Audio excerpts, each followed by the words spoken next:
Right. So Yeah. JK Rowling says, sort of playfully in the beginning, someone, can you tell me about Bitcoin? Received thousands of extremely technical answers about the blockchain, to which her exact response was, I don't understand what you're saying to me. And instead of being met with an easier example, she was met with a lot of negative backlash, which I think we can use as an example in this community of the effects of the language that we use and the necessity for creating accessibility and understanding for people who might not be able to so easily understand those technical aspects. I think that we missed out on a pretty good niche here. I mean, the woman wrote Harry Potter. She's not unfathomable in the world of this demographic that we've reached so far. And it does attract the same sorts of people. And I hate to use the word nerds, but she has a very mainstream consumer audience. She's got, what was it, 14.5 million followers on Twitter.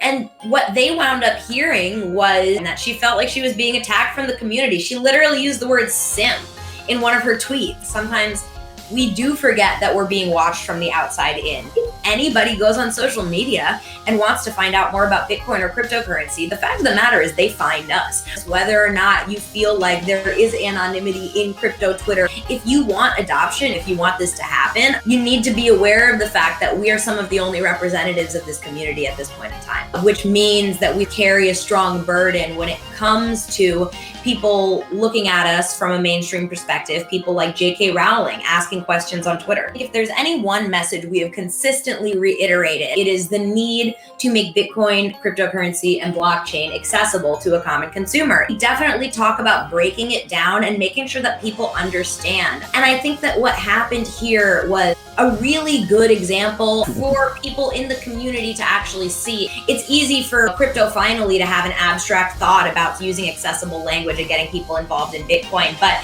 we saw it happen with JK Rowling. It happened here on a scale large enough for people to actually see, get involved in, and make commentary on. The question is, moving forward, when this happens again, how do we change the language and change the way that we invite people into the space to make it more inclusive and accessible?